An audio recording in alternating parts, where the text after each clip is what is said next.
Hello दोस्तों, CGPSC hand written notes के YouTube channel में आप सभी का एक बार फिर से स्वागत है। चलिए अपना सेशन को आगे बढ़ाते हैं। आप लोग लगातार जुड़े रहिएगा, अंतिम तक जुड़े रहिएगा। आज हम लोग जो हमारा पोस्ट मॉर्टम मैराथन क्लास का 13वां क्लास आगे कंटिन्यू कर रहे हैं। ठीक है, ये बाल विकास का हमारा चौथा क्लास है। ठीक है, सारे क्लासेस आपको बैक टू बैक मिल चुके हैं। अब आप लोग सबसे पहले क्या कीजिए, एक बार शेयर कर दीजिए। ज़्यादा लोग अभी जुड़े नहीं हैं, फिर क्लास स्टार्ट करते हैं। शानदार आज का ये सेशन होने वाला है, तो अंतिम तक जुड़े रहिएगा। और जो भी नए होंगे चैनल को सब्सक्राइब करते जाइएगा, ताकि जो भी क्लासेस आपको हो आपको समय पे नोटिफिकेशन मिल जाए और आपकी कोई भी क्लास मिस ना हो। ठीक है, चलिएगा। तो ये भी सेशन हमारे शिक्षक भर्ती के लिए और CG टेट और अभी जो C टेट चल रहा है उसके लिए बहुत इंपॉर्टेंट होने वाला है। ठीक है, सभी को ध्यान में रख के इसका कलेक्शन किया गया है। चलिएगा, शानदार नए क्वेश्चनों का भी समावेश किया गया है। सभी प्रकार के क्वेश्चन हम आपको डेली बैक टू बैक करा रहे हैं।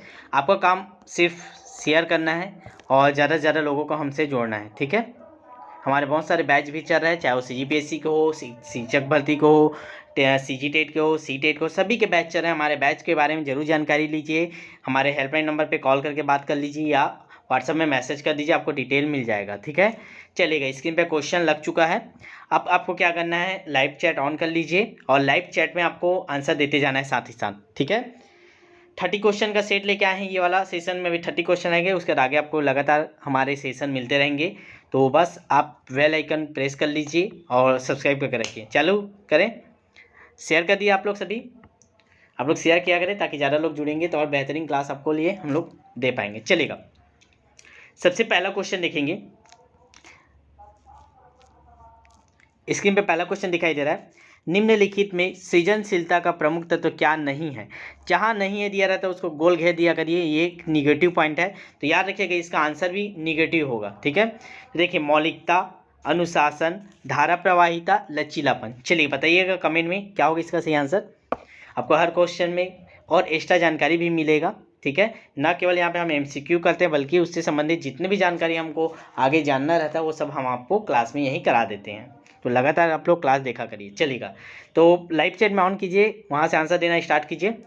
तो इसका सही आंसर क्या हो जाएगा, ऑप्शन नंबर बी। देखिए, अनुशासन क्या है, एक निगेटिव है। ठीक है, ये आपको ना वर्ड याद करवा, एक क्लास करवा दूंगा, निगेटिव वर्ड या पॉजिटिव वर्ड, या वही यूट्यूब में भी आपको मिल जाएगा, उसको याद कर लीजिएगा।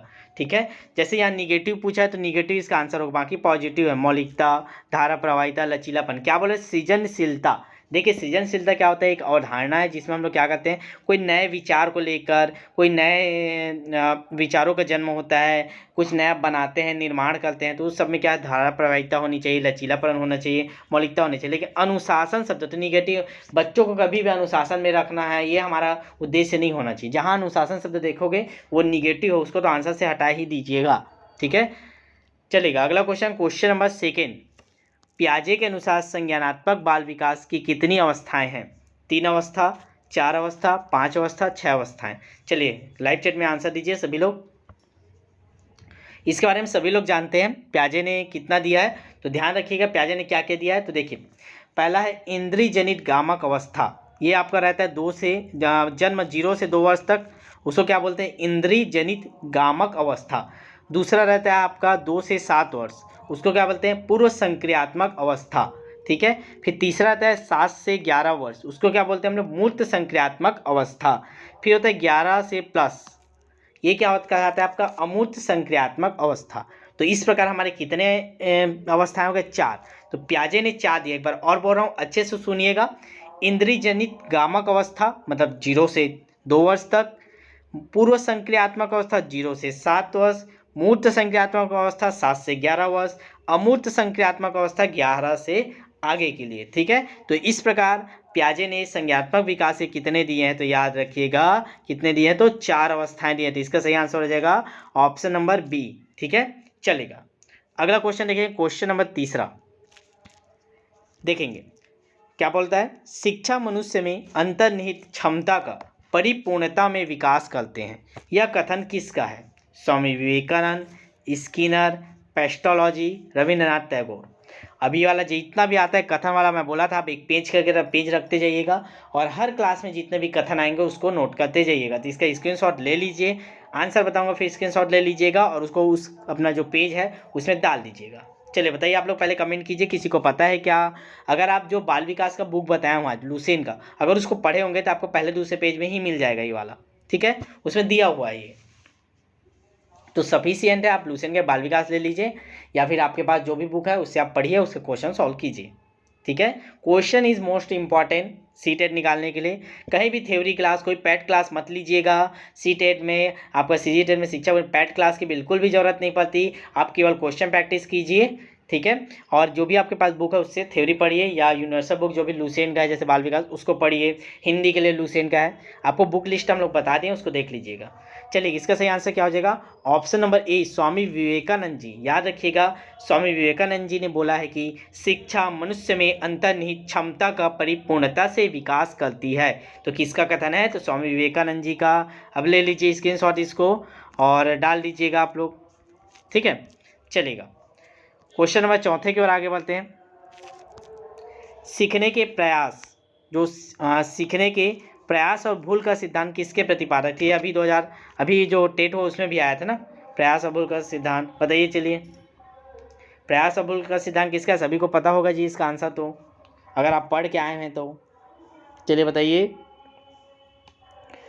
तो देखिए इसके आंसर क्या हो जाएगा? सभी का सही आंसर थॉर्नडाइक का है। तो देखिए सीखने का जो प्रयास और भूल का सिद्धांत किसने दिया था? तो थॉर्नडाइक ने दिया था। याद रखिएगा क्या बोले थे थॉर्नडाइक? सीखना एक संबंध स्थापित करना है, संबंध स्थापित करने का कार्य मनुष्य का मस्तिष्क करता है, ये बोला था उन्होंने, ठीक है। तो प्रयास और भूल का सिद्धांत याद रखिएगा थॉर्नडाइक, ठीक है। चलिएगा क्वेश्चन नंबर 5 की ओर आगे बढ़ते हैं, आप लोग शेयर कीजिएगा। क्वेश्चन नंबर 5 है, बिग व हंट अनुसार खालिस्तान की विशेषताओं को सर्वोत्तम रूप से व्यक्त करने वाला एक शब्द है परिवर्तन। परिवर्तन शारीरिक, सामाजिक और मनोवैज्ञानिक होता है। तो कौन सी अवस्था है जिसकी सबसे बड़ी विशेषता है परिवर्तन? तो परिवर्तन कब होता है आप लोग बताइए? शैशवावस्था में होता है, बाल्यावस्था में, या किशोरावस्था में, प्रौढ़ावस्था में? सबसे ज़्यादा परिवर्तन कौन सी अवस्था में होता है? चलिए बताइएगा। तो आपको सभी को पता होगा कि हम लोग जब किशोरावस्था में रहते हैं तो उसको और क्या क्या बोलते हैं? दबाव, तनाव, तूफान की अवस्था, इन सब नामों से आप जानते हैं किशोरावस्था को, ठीक है। तो इसी अवस्था में सबसे ज़्यादा परिवर्तन होता है, चाहे वो आपके आवाज़ में भारीपन हो, आपके व्यवहार में परिवर्तन होता है, अमूर्त चिंतन की ओर आप जाते हैं। तो ये सारे सबसे ज़्यादा परिवर्तन की बात करेगा तो किशोरावस्था याद रखिएगा, ठीक है। तो इसका सही आंसर हो जाएगा ऑप्शन नंबर 5 किशोरावस्था। चलिएगा अगला क्वेश्चन, क्वेश्चन नंबर 6वां। एक बालक जिसकी बुद्धि लब्धि 105 है उसे वर्गीकृत किया जाएगा श्रेष्ठ बुद्धि में, सामान्य से अधिक बुद्धि में, सामान्य बुद्धि में, या मंद बुद्धि में? चलिए बताइएगा। 105 बुद्धि लब्धि है, आपको बुद्धि लब्धि निकालने का फार्मूला बताया था ना, याद है सभी को? पिछले क्लास में कराया था, देख लीजिएगा। चलिए बताइए, और अंतिम तक लगातार जुड़े रहिए, बीच में क्लास छोड़ के मत जाया करिए, आपका ही नुकसान है। चलिए इसका सही आंसर क्या हो जाएगा? तो देखिए जो आपका यहाँ से स्टार्ट कर, श्रेष्ठ बुद्धि किसको बोलते हैं? जो 120 से ऊपर हो, 120 से ऊपर रहेगा उसको क्या बोलेंगे? श्रेष्ठ बुद्धि, ठीक है। और सामान्य से अधिक बुद्धि को क्या बोलते हैं? तो 110 से ऊपर, मतलब 110 से 120, 110 से 120 है तो सामान्य से अधिक बुद्धि हो गया, 120 प्लस है तो श्रेष्ठ बुद्धि हो गया, ठीक है। और आपका सामान्य बुद्धि नॉर्मल, तो ये आपका 90 से 100 तक, ठीक है, या 90 से 110 भी ले लेते हैं, इसको 90 से 110 ले लेते हैं। और ये आपका मन बुद्धि आता है 80 से 90। तो एक बार अच्छे से सुनिएगा, इसको अच्छे से याद कर लीजिएगा, ठीक है, बहुत इंपॉर्टेंट है आपके लिए। श्रेष्ठ बुद्धि कितना है? 120 प्लस। सामान्य बुद्धि आपका कितना है? 110 से 120, नहीं सामान्य से अधिक 110 से 120, सामान्य आपका 90 से 110, मन बुद्धि का आपका 80 से 90। तो हमारा आंसर क्या हो जाएगा? 105 है, मतलब सामान्य बुद्धि। तो ऑप्शन नंबर सी हमारा सही आंसर है, ठीक है। चलेगा अगला क्वेश्चन, क्वेश्चन नंबर 7। अब 7 A B C ऐसे करके आंसर देते जाइए आप लोग नंबर के साथ। लॉरेंस कोहलबर्ग विकास के क्षेत्र में शोध के लिए जाने जाते हैं। क्या शोध के लिए करते हैं? कोहलबर्ग क्या है? संज्ञानात्मक, शारीरिक, नैतिक, गामक। आपको बताना है कोहलबर्ग किसके लिए जाने जाते हैं। मोस्ट इंपॉर्टेंट, अगर आप क्वेश्चन सॉल्व करते होगे तो ये तो आपको याद ही होगा कि कोहलबर्ग का खालिस्तान सिद्धांत ऐसे क्या पढ़ते हैं हम लोग बार बार। चलिए कमेंट कीजिए तो आप देखते हैं आप लोग कितना सही आंसर दे रहे हैं। चलिएगा, जल्दी जल्दी कमेंट करेंगे, और जो नए होंगे ना सब्सक्राइब करके रखिएगा चैनल को ना, और शेयर कर दीजिएगा ये स्टेटस में। आप लोग आते जितने लोग भी अभी सीटेट वाले भी जुड़े हैं, तो सीटेट वाले ध्यान दीजिएगा, शेयर कर दीजिएगा। आपको क्लास डेली देखना है, मोस्ट इंपॉर्टेंट है आपके सीटेट के लिए। चलिए, इसका सही आंसर हो जाएगा, आप लोग पढ़े हो ना, कोहलबर्ग ने नैतिक विकास के क्षेत्र में शोध किया था, तो नैतिक विकास, इसकी क्या हो जाएगा इसका सही आंसर? नैतिक विकास। इन्होंने भी कितने प्रकार में दिया है, तो नैतिक जो विकास है उसको 5 भागों में बांटा है, याद रखिएगा। जैसे उसमें पूछा था ना प्याजे का 4 भाग, वैसे इसका भी पूछ सकते हैं 5, ठीक है। पूर्व नैतिक अवस्था, स्वकेंद्रित अवस्था, परंपराओं को धारण करने वाली अवस्था, आधारहीन आत्मचेतना की अवस्था, आधारभूत आत्मचेतना की अवस्था। तो ये 5 प्रकार के हैं, 5 कम से कम संख्या याद रखिएगा। चलिए, क्वेश्चन नंबर 8वां देखेंगे। बड़ा क्वेश्चन है, ध्यान से पढ़िएगा तभी आंसर दे पाएंगे। एक बच्ची को उसके पिता चहलकदमी करा रहे थे, मतलब इधर घुमा रहे थे, टहला रहे थे, ठीक है। बच्ची जानती थी कि चिड़िया जैसी चीज़ें होती है, परंतु उसने कभी पतंग को नहीं देखा था। पतंग को देखकर उसने कहा, चिड़िया को तो देखो। बच्ची बोलता है, वो देखो पापा चिड़िया। तो उसके पापा बताते हैं, बेटी वो चिड़िया नहीं है, वो पतंग है। तो इस प्रकार का उदाहरण क्या है? उसके जो पापा जी हैं उसको क्या सिखाना चाह रहे हैं, किस उदाहरण के माध्यम से?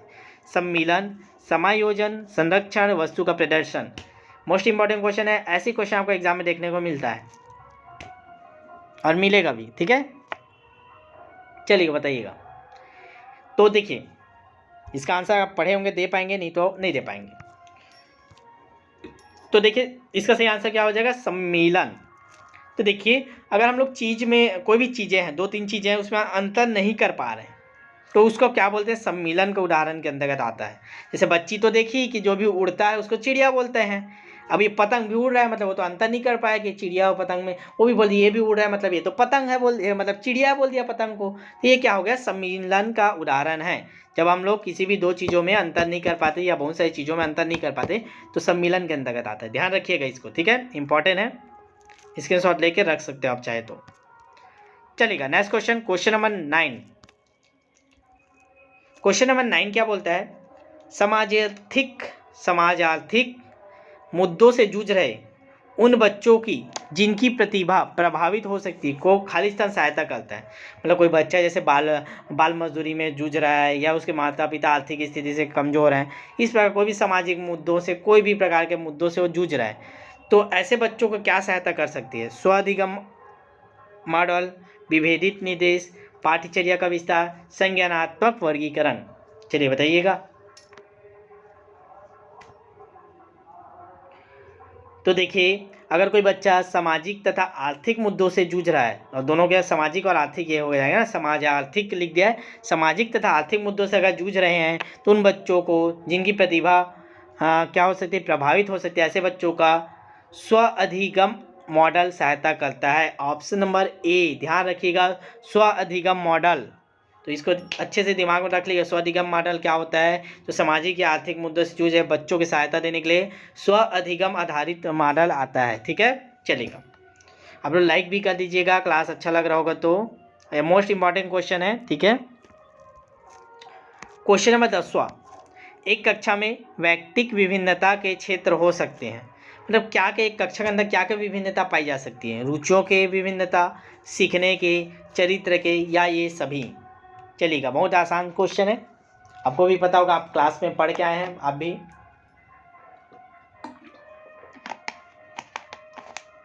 चलिएगा, इसका सही आंसर हो जाएगा ऑप्शन नंबर ए, ये सभी, ऑप्शन नंबर डी, ये सभी, ठीक है। क्योंकि रुचियों के अनुसार भी अलग अलग बच्चों की अलग अलग रुचि होती है, सीखने के अलग अलग तरीके होते हैं, कोई जल्दी सीखता है, कोई बाद में सीखता है, चरित्र की भी अलग अलग, कोई बच्चा अच्छा बच्चा होता है, कोई चोरी करने लग जाता है क्लास में। तो ऐसे प्रकार की ये सभी व्यक्ति विभिन्नता के अंतर्गत आते हैं। आप लोग एक चीज़ ध्यान दिए होंगे, आप जो इसमें ज़्यादा थ्योरी आपको पढ़ने की ज़रूरत नहीं है। आप एक बाल विकास का बुक उठा लेंगे, पढ़ लेंगे उसको 2-3 पेज, उसका क्वेश्चन सॉल्व करेंगे तो आपका सारे क्वेश्चन बनेंगे, अगर आप दिमाग लगा के करते हैं। कुछ क्वेश्चन रहते हैं, जैसे ये अगला क्वेश्चन, क्वेश्चन नंबर 11, ऐसे फैक्ट वाले रहते हैं, इसको पढ़ना पड़ता है, ठीक है। तो ये आपको कोई भी बुक में मिल जाएगा। बाकी जो क्वेश्चन है वो आपको अंडरस्टैंडिंग बेस पे रहता है, इसीलिए मैं आपको बोलता हूँ कि टेस्ट सीरीज़ आपको ज्वाइन करना मोस्ट इंपॉर्टेंट है। अगर आप चाहते हैं कि मेरे को एक पोस्ट मिले, मतलब मिले, तो आप 500-1000 रुपये मत देखिए, हमारे बैच से ज़रूर जुड़िए। शानदार तैयारी हम आपको करा रहे हैं, यहाँ भी आपको क्वेश्चन करा रहे हैं, प्लस आपको टेस्ट में जो इंपॉर्टेंट क्वेश्चन टेस्ट में दे के करा रहे हैं। तो इंपॉर्टेंट क्वेश्चन आपको टेस्ट सीरीज में मिल जा रहा है, उसको भी नहीं छोड़ना है ना, मोस्ट इंपॉर्टेंट है टेस्ट सीरीज क्वेश्चन, ठीक है। बहुत सोच समझ के हम लोग क्वेश्चन को वहाँ सेट करते हैं। चलिए क्वेश्चन नंबर 11 देखेंगे। बुद्धि के द्विखंड सिद्धांत का प्रतिपादन किसने किया था? स्पीयरमैन, थॉमसन, गिलफोर्ड, गेने। चलिए बताइएगा, बुद्धि के द्विखंड सिद्धांत। तो ध्यान दीजिएगा, जो बुद्धि का द्विखंड सिद्धांत का प्रतिपादन कौन थे? स्पीयरमैन, ठीक है। ऑप्शन नंबर ए ध्यान दीजिएगा। इन्होंने क्या बोला था? बुद्धि दो तत्वों का मिश्रण है बोला था, ठीक है, एक सामान्य तत्व एक विशिष्ट तत्व। तो ये इसको ध्यान रखिएगा, बुद्धि क्या बोला था? दो तत्वों का मिश्रण बोला था, एक सामान्य एक विशिष्ट। तो इसका सही आंसर हो जाएगा ऑप्शन नंबर ए स्पीयरमैन, ठीक है। चलेगा नेक्स्ट क्वेश्चन देखेंगे, क्वेश्चन नंबर 12। सीखना व्यवहार में उत्तरोत्तर सामंजस्य की प्रक्रिया है, ये कथन किसका है? क्रो एंड क्रो, पियाजे, स्किनर, कोहलबर्ग। मोस्ट इंपॉर्टेंट, फिर से आप इसको स्क्रीनशॉट लेके डाल दीजिएगा अपने कथन वाले पेज में, ठीक है। चलेगा, इसका आंसर दीजिए आप लोग, फास्ट करेंगे, 30 क्वेश्चन करेंगे अभी इस सेशन में। बाल विकास के 30 क्वेश्चन कराने हैं, जल्दी जल्दी करेंगे, 12 क्वेश्चन में पहुँचे। इसका सही आंसर हो जाएगा ऑप्शन नंबर सी स्किनर। सीखना व्यवहार में उत्तरोत्तर सामंजस्य की क्रिया है, ये किसने बोला था? तो स्किनर महोदय का ये कथन है, ध्यान दीजिएगा, ठीक है। सीखने के जो क्रिया प्रसूत का सिद्धांत का प्रतिपादन भी स्किनर ने किया था। स्किनर का और याद रखिएगा, क्रिया प्रसूत, ठीक है, क्रिया प्रसूत का सिद्धांत। चलेगा नेक्स्ट क्वेश्चन देखिए, ध्यान दीजिएगा, हमारा सीटेट का बैच चल रहा है, तो जिन लोग भी सीटेट की तैयारी कर रहे हैं हमारे बैच को जरूर ज्वाइन कीजिए। बहुत ही शानदार बैच है, आपको पूरा सिलेबस आपको टेस्ट सीरीज के माध्यम से हम लोग कंप्लीट करा देंगे। एक बार आप सिलेबस का पूरा प्रैक्टिस हो जाएगा, ठीक है। एकदम मिनिमम फीस रखें, देखिए फीस तो आपका 500 499 था, लेकिन अभी भी हम लोग ऑफर को चला रहे हैं, केवल 199 रुपीज़। अगर आप पेपर 1 2 का लेते तो भी 199, पेपर 1 का लेते तो भी 199, ठीक है। तो ऐसा थोड़ा थोड़ा जो वो रहता है फीस, उसको देख के पीछे मत हटा करिए, जितना ज़्यादा क्वेश्चन प्रैक्टिस करेंगे उतना ज़्यादा आपका बेनिफिट मिलेगा। तो ये हमारे नंबर है, इसमें आप रजिस्ट्रेशन करा लीजिए, मैसेज करके या कॉल करके बात भी कर सकते हैं, आपको जैसी इच्छा हो, ठीक है। और चलिए फिर आगे क्वेश्चन करते हैं। ये स्क्रीनशॉट ले लीजिए, जिनको भी सीटेट में अभी तैयारी कर रहे हैं एक बार जरूर जुड़िए, क्योंकि 1200 रुपये का आप फॉर्म भरते हो सीटेट का, तो उसको मानिए 100-150 रुपये उसके लिए खर्चा कर ही सकते हो, क्योंकि आप पेपर दिलाने भी जाओगे तो 500 से 1000 रुपये आपका और खर्चा होने वाला है। तो 200 रुपये के लिए मत डरिए, हो सकता है आपके कुछ बहुत ज़्यादा हेल्प हो जाए। हमारा तो कोशिश ये है कि हम पूरा हेल्प करें आपका, ठीक है। चलेगा नेक्स्ट क्वेश्चन स्क्रीन पे आ गए हैं, चलते हैं हमारे क्वेश्चन पे। Question number 13। हावर्ड गार्नर द्वारा निम्न में से एक को छोड़कर बाकी सभी बुद्धि के प्रकार बताए गए हैं, कौन कौन सा?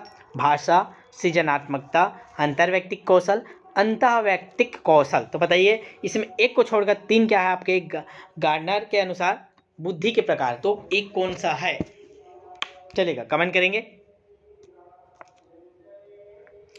तो ध्यान दीजिएगा, सृजनात्मकता इसको छोड़कर बाकी आपका भाषा, अंतर्वैयक्तिक कौशल, अंतः कौशल, ये सभी आपके किसके अंतर्गत आ जाते हैं? आपके बुद्धि के प्रकार के अंतर्गत गार्डनर महोदय ने बताया है, ठीक है जी। चलेगा आगे देखेंगे, क्वेश्चन नंबर 14।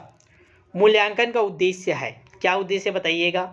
बच्चे को उत्तीर्ण अनुत्तीर्ण घोषित करना, बच्चा क्या सीखा है जानना, बच्चे की सीखने में आई कठिनाइयों को जानना, या उपरोक्त सभी।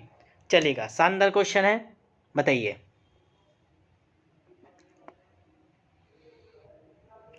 चलेगा, इसका सही आंसर हो जाएगा ऑप्शन नंबर डी उपरोक्त सभी। देखिए, अगर उपरोक्त सभी नहीं रहता, ठीक है, तो सबसे बेस्ट आंसर क्या लग रहा था? बच्चे ने क्या सीखा है या कितना सीखा है, इसको जानना रहता है। लेकिन देखिए, उपरोक्त सभी है तो आपका ये भी तो रहता है, मूल्यांकन उत्तीर्ण अनुत्तीर्ण भी घोषणा करते हैं, या क्या क्या कठिनाई है उसको भी जानते हो, फिर उससे सुधार करते हैं, तो उपरोक्त सभी आ जाएगा, ठीक है। चलेगा, क्वेश्चन नंबर 15। क्वेश्चन नंबर 15 क्या बोलता है जी? संकेत अधिगम के अंतर्गत निम्नलिखित सीखा जाता है। संकेत में हम जो संकेत के माध्यम से सिखाते हैं, जैसे आपका मूक बधिर वालों को, ठीक है, तो उसके अंतर्गत निम्नलिखित सीखा जाता है, क्या बताइएगा? मनोविज्ञान, पारंपरिक अनुकूलन, वातावरण, या मनोदैहिक। चलिए बताइए, इसका सही आंसर क्या होगा? कमेंट करेंगे नीचे लाइव चैट में सभी लोग। तो इसका सही आंसर हो जाएगा ऑप्शन नंबर बी, पारंपरिक अनुकूलन। तो ध्यान दीजिएगा, जो संकेत अधिगम के द्वारा हम लोग जो पारंपरिक अनुकूलन रहता है उसके बारे में हम लोग उनको सिखाते हैं। ठीक है, चलेगा अगला क्वेश्चन बढ़े। क्वेश्चन नंबर 16 क्या बोलता है? क्वेश्चन नंबर 16, पियाजे के अनुसार बच्चा अमूर्त स्तर पर चिंतन, बौद्धिक क्रियाएं, समस्या समाधान किस अवस्था में करने लगता है? अब आपको बताना है कि ये जो अवस्थाएं हैं किस चार अवस्था इनमें से किस अवस्था में चिंतन, बौद्धिक क्रियाएं, समस्या समाधान की अवस्था में करने लगते हैं, बताइएगा। देखिए अमूर्त स्तर पर बोला है ना, अमूर्त मतलब समझिए छोटा बच्चा तो कर ही नहीं सकता, तो ये दो आपका 2 से 7 तो ऐसे ही कट जाएगा और ये 0 से 2 भी कट जाएगा। अब आप बच गए इन दोनों में डिसाइड कीजिए कि इसमें अमूर्त चिंतन करना बच्चा चालू कर देता है, समस्या का समाधान भी करना स्टार्ट कर देता है, बौद्धिक क्रियाएं भी करता है। बताइए 7 से 11 आएगा या 11 से 16 आएगा?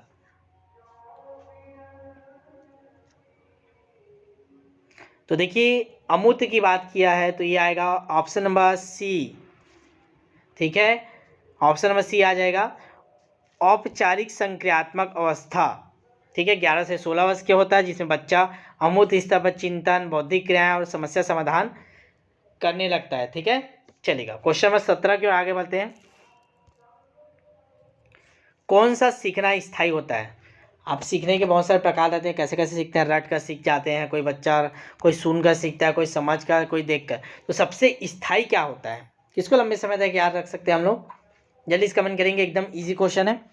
चलेगा इसका आंसर क्या देखेंगे? इसका आंसर है ऑप्शन नंबर सी, समझ कर। हम लोग किसी भी चीज़ को बच्चा या अगर समझ कर पढ़ता है या किसी चीज़ को समझ कर वो याद करता है तो काफ़ी लंबे समय तक रहता है, स्थायी रहता है। ठीक है, चलेगा अगला क्वेश्चन देखेंगे। क्वेश्चन नंबर है 18। क्वेश्चन बड़ा है, ध्यान से पढ़िएगा। एक 13 वर्षीय बालक बात बात में अपने से बड़ों से झगड़ा करने लगता है और हमेशा स्वयं को सही साबित करने की कोशिश करता है। यह विकास की किस अवस्था में आता है? ये समस्या सभी लोगों के साथ होता होगा। ठीक है, 13 साल का जो बच्चा है वो हर बात में झगड़ा करने लगता है और अपने को ही स्वयं साबित करने लगता है। ये किस अवस्था में होता है ऐसा? प्रारंभिक बाल्यावस्था, किशोरावस्था, युवावस्था, बाल्यावस्था? चलिए बताइए, ये तो ऐसी कॉमन सेंस वाला क्वेश्चन है और बाकी यहाँ पे आपका आंसर भी दे दिया, 13 वर्ष दे दिया। 13 वर्ष किस में आता है आपको पता चल गया, बाल्यावस्था में तो आता नहीं, किशोरावस्था में आता है आपका। तो ऑप्शन नंबर क्या हो जाएगा? ऑप्शन नंबर बी, किशोरावस्था। याद रखिएगा, किशोरावस्था को दबाव तनाव की अवस्था भी कहते हैं। इसमें जो बालक होता है किशोरावस्था में तो बात बात में अपने से बड़ों से झगड़ा करने लगता है, हमेशा स्वयं को सही साबित करने लगता है। ठीक है, चलिएगा अगला देखते हैं। क्वेश्चन नंबर 19, निम्नलिखित में क्या बच्चों की सृजनात्मकता के विकास में सहायक नहीं है? बोला है निगेटिव। ठीक है, नहीं है मतलब निगेटिव पॉइंट खोजना है आपको। खेल, कहानी लेखन, भाषा, निर्माण संबंधी क्रियाएं। तो कौन आपके सृजनात्मकता के विकास को बढ़ाता नहीं, बताना है, सहायक नहीं है? तो ध्यान दीजिए, खेल खेलेंगे तो हमको नए नए चीज़ें सीखने मिलेगा, बच्चा नए नए सृजन करता है। खेलते खेलते कोई ट्रैक्टर बना देता है, ट्रक बना देता है, माचिस के डिब्बा से बनाता है, नए नए निर्माण करता है। ठीक है, कहानी भी लिखता है तो नए नए सोचता है, दिमाग लगाता है, इमेजिंग करता है, निर्माण करता है कोई भी तो भी सोचता है, लेकिन भाषण ये नहीं करता सहायता। ठीक है, सृजनात्मकता में जो भाषण होता है ये कोई सहायता नहीं करता। इसका सही आंसर हो जाएगा ऑप्शन नंबर बी, भाषण। ठीक है, चलेगा नेक्स्ट क्वेश्चन। ये क्वेश्चन आया था अभी आपका CG टेट 2022 में जो 18 सितंबर को हुआ है। सीखने का क्लासिकल कंडीशनिंग सिद्धांत प्रतिपादित किया था, बताइए। क्लास देखे थे, ये क्लास पहले भी हुआ था, क्लास देखे थे तो आप एक नंबर फिक्स था। सीखने का क्लासिकल कंडीशनिंग सिद्धांत बताइए। Skinner, Pavlov, Thorndike, Kohlberg. ये हमारे उसमें टेस्ट सीरीज में भी कराए थे क्वेश्चन को। बताइए क्लासिकल कंडीशनिंग सिद्धांत किसका है?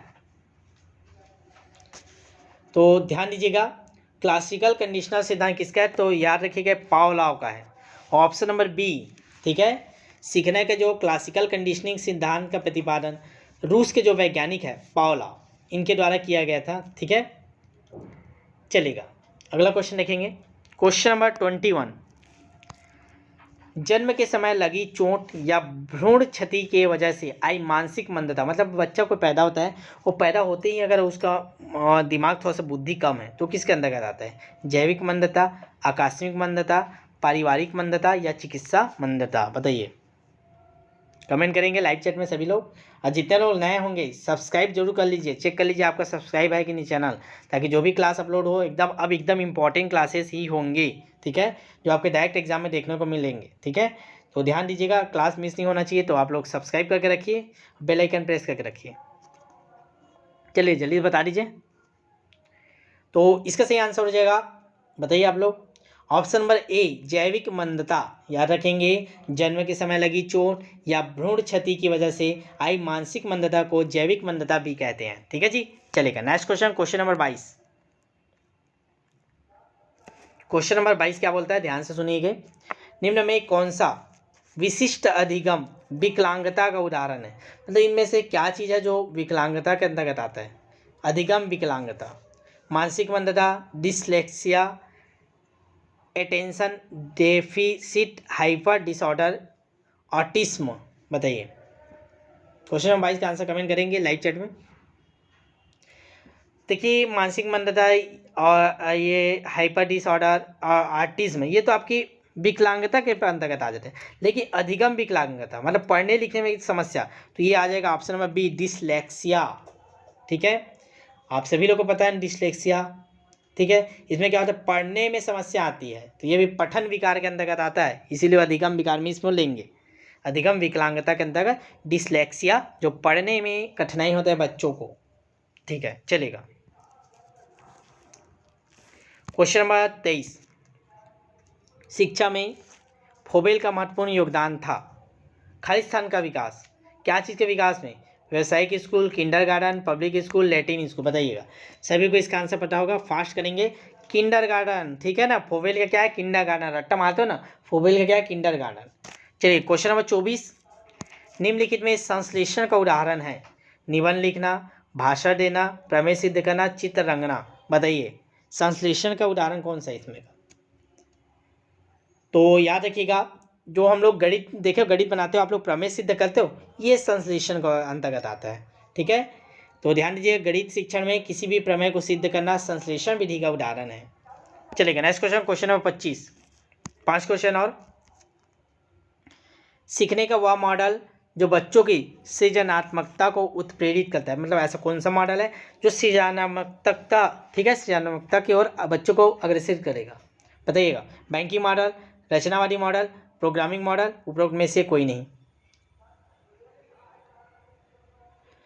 तो इसका सही आंसर हो जाएगा, जल्दी से कमेंट करिए आप लोग, 25 का बिल्कुल सही जवाब, आंसर नंबर बी रचनावादी मॉडल। हम लोग कुछ भी रचना बनाएंगे तो हमारे में सृजनात्मकता का गुण आएगा, ठीक है। चलेगा, तो ऑप्शन नंबर बी हो जाएगा 25 का। Question number 26। सामाजिक अधिगम आरंभ होता है अलगाव से, भीड़ से, संपर्क से या दृश्य श्रव्य सामग्री से? सामाजिक अधिगम, बताइए, आप समाज में कैसे सीखते हो? भैया किसी के साथ जाके बैठोगे, बातचीत करोगे, चार नए नए जानकारी मिलेगा, किसी के संपर्क में आओगे तब तो जानकारी मिलेगा, तब तो आप सामाजिक अधिगम मिलेगा आपको। तो इसका सही आंसर क्या हो जाएगा? ऑप्शन नंबर सी संपर्क से, ठीक है। चलेगा, अगला क्वेश्चन लेते हैं, क्वेश्चन नंबर 27। 3 क्वेश्चन और ये सेशन का। Question number 27। बालक के शारीरिक व क्रियात्मक विकास की दिशा होती है सिर से पैर की ओर, शरीर से बाहर की ओर। ये भी आप लोग अगर लुसेंट का शुरू का 2 पेज भी पढ़े होंगे तो ये आपको डायरेक्ट मिल जाएगा, ठीक है, इंपॉर्टेंट है। देखिए, हमारा जो विकास होता है, चारों ऑप्शन आप देख लीजिए, पहले आप लोग आंसर दे दीजिए फिर बताते हैं। देखिए, हमारे जो शरीर का विकास होता है ना, सबसे पहले हमारा सिर से स्टार्ट होता है, सिर बनता है, फिर धड़ बनता है, फिर पैर बनता है, ऐसे करके। तो पहला तो आएगा सिर से पैर, तो अब तो 2 ऑप्शन में हो गए, ए और बी, ठीक है। आगे देखते हैं, उसके बाद हम लोग किसी भी तरह में विकास में जाते हैं, केंद्र से बाहर की ओर जाता है, तो शरीर से बाहर की मध्य की ओर नहीं, शरीर के मध्य से बाहर को, बिल्कुल मध्य से बाहर की ओर बोला, मतलब ऑप्शन नंबर बी दोनों जम गया, सिर से पैर तथा शरीर के मध्य से बाहर की ओर। तो इसका सही आंसर हो जाएगा ऑप्शन नंबर बी 27 का, ठीक है। चलेगा, क्वेश्चन नंबर 28। श्रवणबधित बच्चों को पढ़ाने के लिए क्या प्रयुक्त की जाती है? ब्रेल लिपि, सांकेतिक भाषा, यंत्र या ये सभी? श्रवण बधिर बोल रहा है, ध्यान दीजिएगा। श्रवण बधिर मतलब जो सुन नहीं सकता। ब्रेल लिपि किसका है? जो अंधे रहते हैं, अंधबाधित, ठीक है। सांकेतिक भाषा क्या है? जो सुन नहीं सकते, श्रवण बधित, ठीक है। तो इसका सही आंसर हो जाएगा ऑप्शन नंबर बी, सांकेतिक भाषा, ठीक है। चलेगा, नेक्स्ट क्वेश्चन, आज का सेकेंड लास्ट क्वेश्चन। बालक का विकास परिणाम है, किसका परिणाम है? बालक का विकास वंशानुक्रम का, वातावरण का, वंशानुक्रम तथा वातावरण की अंतःक्रिया प्रक्रिया का, आर्थिक कारकों का। बताइएगा, बालक का विकास किसका परिणाम है? चलेगा, 29 का आंसर दीजिए लाइव चैट में। लगातार बने रहिएगा, बैक टू बैक आपको क्लासेस मिल रहे हैं, ठीक है। जो नए होंगे सब्सक्राइब कर लीजिएगा। बैच में नहीं जुड़े हैं, किसी भी एग्जाम की तैयारी करते हैं तो हमारे पास सभी एग्जाम के बैच चलते हैं, एकदम नॉमिनल फीस रहता है, ठीक है, नाम मात्र का फीस। तो आप तुरंत जुड़ सकते हैं, एक बार जरूर जानकारी लीजिएगा। चलेगा, 29 का आंसर क्या हो जाएगा? ऑप्शन नंबर सी, वंशानुक्रम और वातावरण, इन दोनों की अंतःक्रिया के बाद ही हमारा विकास आगे बढ़ता है, ठीक है। चलेगा, क्वेश्चन नंबर 30 आज का लास्ट क्वेश्चन इस सेशन का बाल विकास के। क्वेश्चन नंबर 30 क्या बोलते हैं? परीक्षा के स्थान पर सतत और व्यापक मूल्यांकन गुणवत्तामूलक शिक्षा के लिए अधिक उपयुक्त है, क्योंकि इसमें संज्ञानात्मक क्षेत्र का मूल्यांकन किया जाता है, ससंज्ञानात्मक क्षेत्र, या मूल्यांकन सतत और व्यापक क्षेत्रों का होता है, या उपरोक्त सभी। बताइए, अंतिम क्वेश्चन है बाल विकास का ये, और आप लोग शेयर कर दिया करें, इसके बाद शेयर कर दीजिएगा ताकि ज़्यादा से ज़्यादा लोग फिर से जुड़ पाएँ। चलेगा, इसका सही आंसर हो जाएगा ऑप्शन नंबर सी, नहीं, इसका सही आंसर ऑप्शन नंबर डी हो जाएगा, ठीक है, क्योंकि संज्ञानात्मक क्षेत्र का भी मूल्यांकन करते हैं, ससंज्ञानात्मक भी, और सतत और व्यापक भी, तो उपरोक्त सभी, ऑप्शन नंबर डी। तो हमारे 30 क्वेश्चन हुए बाल विकास के, ठीक है। कितने क्वेश्चन सही किए आप लोग देख लीजिएगा। अगर आपके 22 से 25 तक हैं नंबर तो अच्छा है, कोई दिक्कत नहीं, आप तैयारी कर रहे हैं, वो भी आपका सुधर जाएगा, 25 प्लस हो जाएगा धीरे से, ठीक है। तो कम से कम 22 प्लस ही होना चाहिए इतने में, चलेगा। तो एक बार शेयर कर दीजिए आप लोग चैनल को, फिर मिलते हैं नेक्स्ट सेशन में। और जिन लोग भी अभी हमारे बैच में नहीं जुड़े हैं, अब ज़रूर जुड़िएगा। सीटेट का भी बैच चल रहा है, आपको बता दिए जानकारी। ये हमारा नंबर आप लोग ज़रूर रखा करें, सेव कर लीजिए, व्हाट्सअप में स्टेटस भी आपको दिख जाएगा, नंबर सेव करके आप मैसेज कर दीजिएगा, ठीक है। 75 83 86 44 61, ये हमारे ऑफिस का नंबर है, चलेगा।